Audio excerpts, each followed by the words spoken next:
DNA is the fundamental molecule of life, and knowing its precise sequence is crucial for understanding how biology works at a molecular level. Sanger sequencing, introduced by Frederick Sanger in 1977, was a breakthrough that allowed scientists to directly read the sequence of DNA, revealing the exact order of adenine, thymine, cytosine, and guanine. The core principle of Sanger sequencing is to synthesize a new DNA strain while occasionally incorporating special chain-terminating nucleotides along with the regular ones. Normally, DNA strains are formed by linking nucleotides together through a chemical bond between the phosphate group of one nucleotide and the hydroxyl group on the sugar of the next. During this process, the hydroxyl group acts as a site for bond formation, allowing the chain to grow as more nucleotides are added, releasing water with each new bond. All four standard nucleotides, adenine, thymine, guanine, and cytosine, share this structural feature, enabling the formation of long DNA chains. In Sanger sequencing, however, a small proportion of modified nucleotides called dideoxynucleotides are included in the reaction. These special nucleotides are structurally similar to the regular ones, but the critical difference is that they lack of the oxygen atom in the hydroxyl group on their sugar. Without this hydroxyl group, the next nucleotide cannot be added, and the chain terminates at that point. When a mixture of the normal and the special nucleotide is present during DNA synthesis, the enzyme will randomly incorporate a chain-terminating nucleotide at different positions, resulting in a collection of DNA fragments of varying lengths. Each fragment ends at the position where a special nucleotide was incorporated, which is the basis for determining the DNA sequence.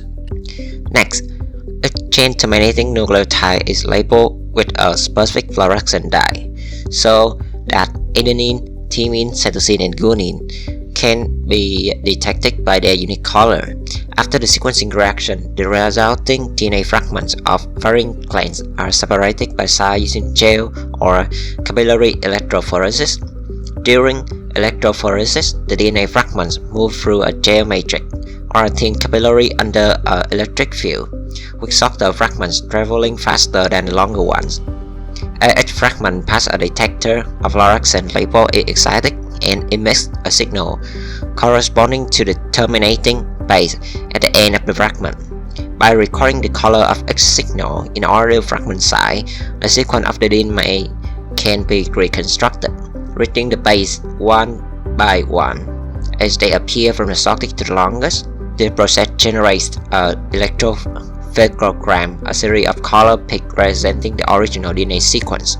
In its earliest application, Sanger sequencing was used to decode small genomes, such as human mitochondrial DNA and the lambda bacteriophage genome.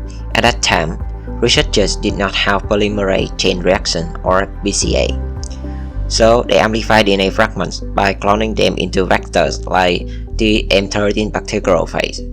These vectors were grown in bacteria, producing many copies of the target DNA, which were then extracted and used as template for sequencing.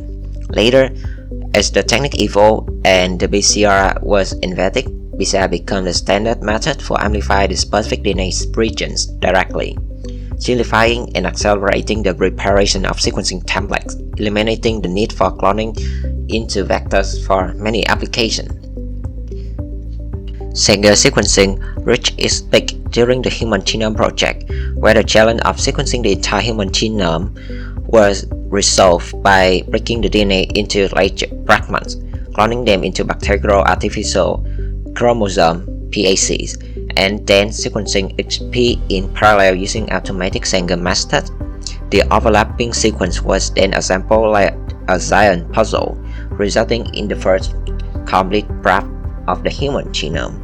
This revolution in sequencing technology laid the foundation for the modern genomics and continues to be a reliable method.